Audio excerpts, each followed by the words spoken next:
Asamblea Nacional. Tiene la palabra. Sus colegas asambleístas se acercan, Pavel Muñoz.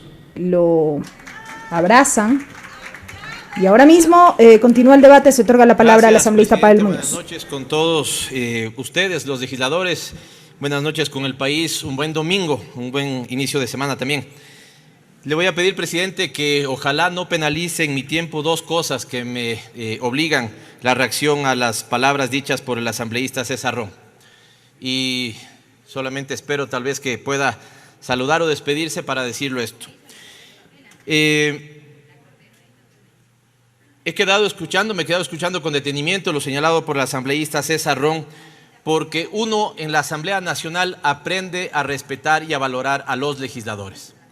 Aquellos que, a pesar de tener unas diferencias como las tengo yo con él, que ideológicamente son inmensas, jamás hemos debatido faltándonos al respeto. Reconozco en César Ron una persona que nunca ha faltado, ¿no es cierto?, a la dignidad de muchos de los asambleístas, a pesar de que hemos tenido debates acalorados.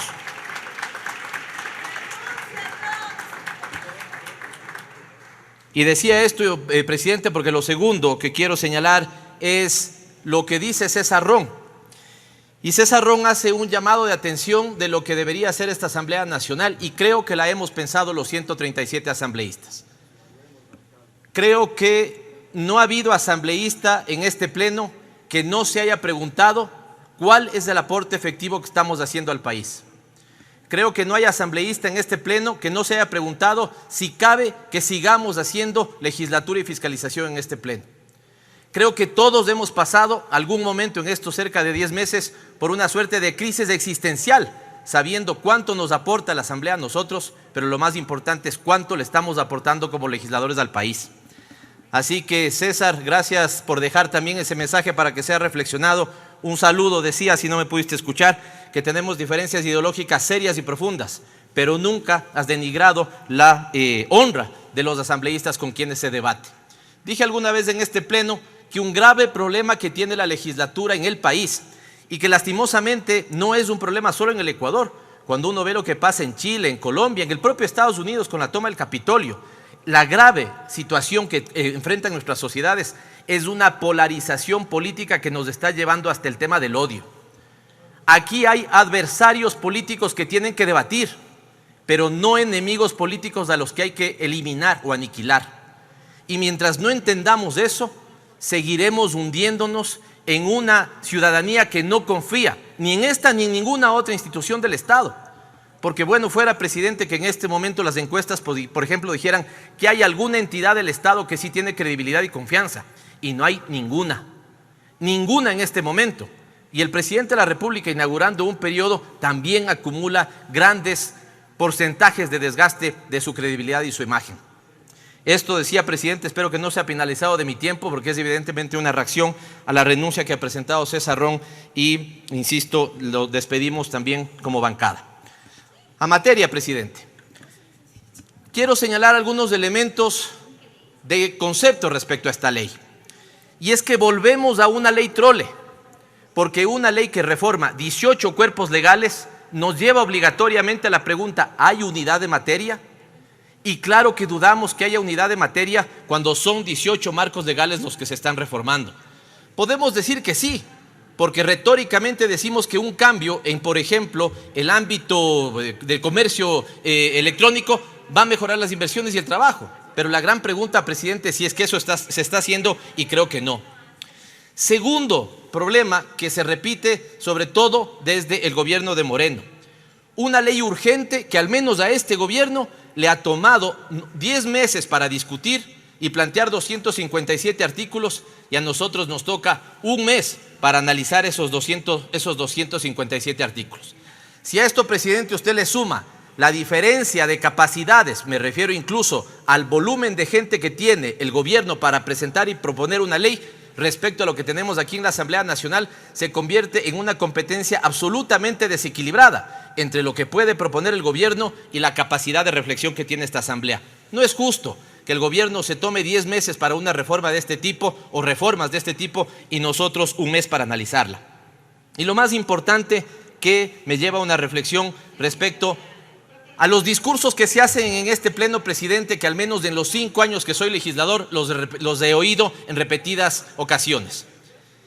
Nos hemos acostumbrado, y el sector privado se ha acostumbrado, a pedirle incentivos al sector público sobre pretexto de que con eso van a mejorar las inversiones y van a generar empleo. Y hemos revisado al menos unos 8, 9 marcos legales en los últimos 5 años donde este es el discurso. Señor Estado, deme tales incentivos que me comprometo a generar tales inversiones. ¿Y dónde está, presidente, una evaluación seria de que los incentivos que haya planteado esta legislatura hayan sido utilizados o bien utilizados por los sectores privados? No lo hay. De hecho, ahí ya tiene un trabajo esta Asamblea Nacional, que acaba de crear 2 entidades de análisis presupuestario y de evaluación de leyes, donde esto es lo que deberíamos hacer. El gobierno debería venir acá y decirnos: tenemos estos marcos legales, estos incentivos se han utilizado, estos no, y por lo tanto esta es la reforma que voy a proponer. Pero no, nos presentan, insisto, una retórica, no una reforma con esa supuesta atracción de inversiones a cambio de que les demos un beneficio. ¿Cuándo hemos discutido por aquí, por ejemplo aquí, nuevos subsidios para los sectores que cada vez están más empobrecidos? No. Lo decían también en alguna ocasión en este pleno, hay de paso un doble discurso, que cuando el Estado pone plata para los pobres, le llaman subsidios y los odian, y cuando el Estado pone plata para los ricos, le llaman incentivos y aman los incentivos. Pero no, aquí hemos venido discutiendo fundamentalmente incentivos. Y quiero decir que los artículos que están previstos para atraer inversiones, desde mi punto de vista, son dudosos, pero los artículos que nuevamente implican conflicto de interés son absolutamente nítidos, y me quiero referir a ellos porque nadie los ha topado. Las reformas al Código Monetario Financiero, que de hecho tengo una reflexión fundamental. El gobierno argumenta no querer generar inseguridad jurídica, pero el mismo gobierno está reformando ya 3 veces el Código Monetario Financiero. ¿No es eso también parte de una suerte de inseguridad jurídica? ¿Y qué reformas están planteadas en esto? Que yo les voy a llamar, al menos hay unos 6 o 7 artículos necios. Porque esta Asamblea Nacional hace poco tiempo aprobó en primer debate, en segundo debate, y le negó al presidente de la República en un veto que quiso cambiar lo que habíamos reflexionado y legislado aquí respecto a los cobros indebidos. ¿Recuerdan que hace poco tuvimos una ley sobre cobros indebidos, además felicitada por la ciudadanía? ¿Recuerdan que tuvimos un veto que nos negamos a que fuera viabilizado? En este momento el presidente nos vuelve a mandar lo mismo y quita, por ejemplo, o pretende quitar como funciones de la superintendencia el evitar o prevenir o desincentivar prácticas fraudulentas. Quiere eliminar de la superintendencia la capacidad de exigir que se adopten medidas correctivas para que no haya prácticas fraudulentas. Quiere eliminar la obligatoriedad de que se le remita a la Asamblea Nacional un análisis o un informe del ejercicio del año económico anterior de los bancos. Y me pregunto, ¿cómo van a traer inversiones con esto? Es decir, que si yo quito el informe que nos tiene que mandar la superintendencia, ¿van a llover las inversiones? No. Aquí hay puro conflicto de interés. Se sube de 6 a 25% el monto que un accionista banquero puede ser accionista en otras empresas y en otras actividades ajenas a la actividad financiera. ¿No es esto abrir las puertas para los negocios vinculados? Se deja sin techo lo que se considera accionista con influencia en una entidad financiera. Cubren de velo la información de los accionistas del sistema bancario porque le limitan la información que puede pedir el órgano de control. Se permite a los bancos y se les estimula a emitir obligaciones de corto plazo para que fomenten especulación y no inversiones de largo plazo que son, digamos, las generadoras verdaderamente de empleo.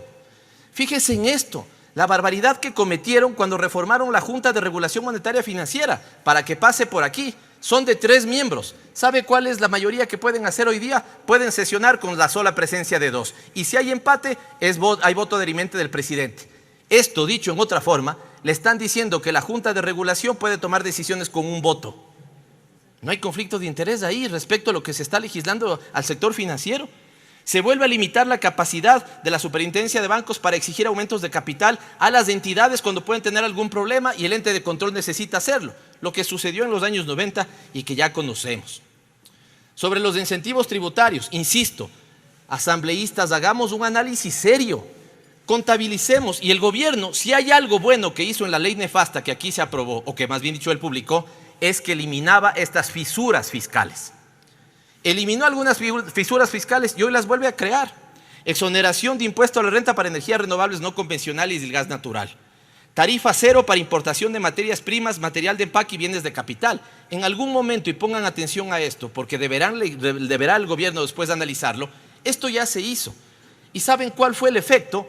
Que los importadores en ese sentido tuvieron mejoras en su rentabilidad y nunca transfirieron eso en una disminución de costos. Lo que va a pasar entonces seguramente con esto es que vamos a abaratar la importación de esas materias primas, pero el producto final no va a bajarse de precio respecto al consumidor. Si quieren hacerlo, aten todo. Reducción de 10 puntos porcentuales a la tarifa de impuesto a la renta en zonas francas. ¿Por qué no se evalúan las que están funcionando en este momento? Si discusión sobre este tiempo, presidente, ha habido largo en el Estado ecuatoriano, evaluemos seriamente. No es ni siquiera un tema de que estamos oponiéndonos ciegamente. Evaluemos. Incentivos que funcionan se mantienen o se fortalecen. Incentivos que no funcionan desaparecen. Tarifa cero para IVA para bienes de capital nuevamente en zonas francas. Sé, presidente, que estoy con el tiempo, pero le pido por favor que no tome en consideración, si usted así lo autoriza, los 2 minutos que tomé para referirme a la renuncia del asambleísta Ron. Se elimina el límite de 30% de participación en empresas y que éstas sean notificadas a la Superintendencia de Control de Mercado. Dicho en otras palabras, si las empresas grandes se vuelven aún más grandes, ya no lo tienen que notificar. Se promueven entonces prácticas de monopolio. Y finalmente, presidente, los 2 elementos que yo creo que podrían pensarse, porque quiero cerrar con un criterio respecto a esto. Y cuando digo con un criterio, quiero saludar la posición del ponente en esto, porque el presidente de la mesa sí está teniendo apertura para este diálogo, pero me parece que esa predisposición no alcanza los errores que tiene la ley.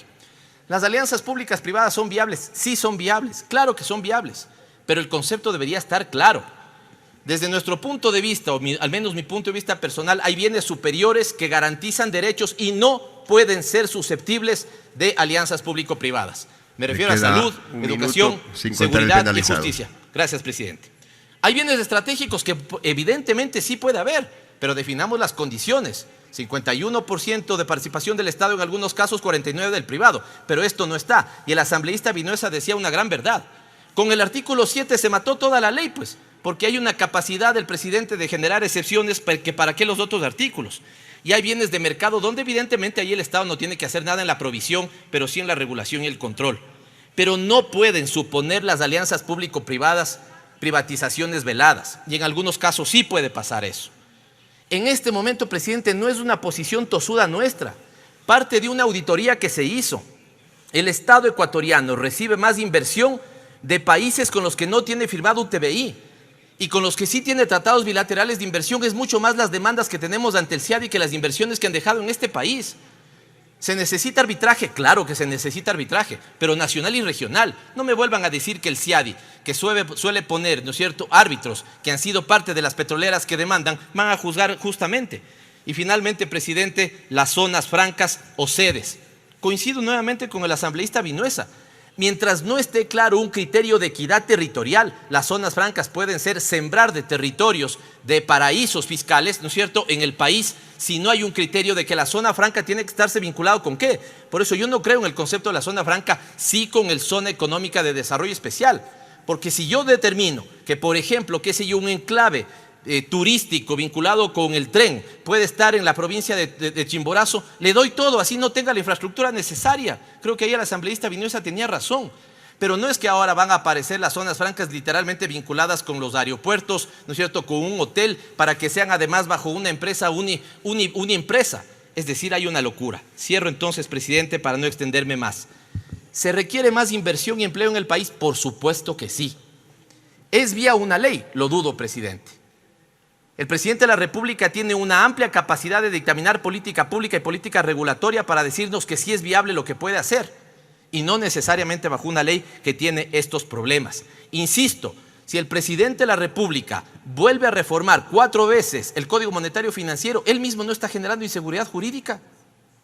O está generando inseguridad jurídica o está atendiendo las agendas represadas de esos sectores. Finalmente decía, ¿por qué no se piensa en una ley de 20 artículos, no de 257? Artículos que directamente estén vinculadas con generación de inversión y esa inversión vinculada además con lo que se llama requisitos de desempleo y una meta de generación de empleo. Y así lo podemos hacer. Por lo tanto, le planteo al ponente, elimine, señor ponente, si así usted lo quiere y tiene apoyo en la mesa, todas las reformas vinculadas con Código Monetario Financiero, todas las reformas vinculadas con Código de Comercio, todas las reformas vinculadas con ley de equidad tributaria, todas las reformas con ley de régimen tributario, todas aquellas vinculadas con Código de Planificación y Finanzas Públicas y todas las vinculadas con regulación y poder de mercado. Tal vez le quedan 17, 20 artículos y habrá que ver si esos efectivamente generan empleo. Gracias, presidente. Gracias, señora asambleísta.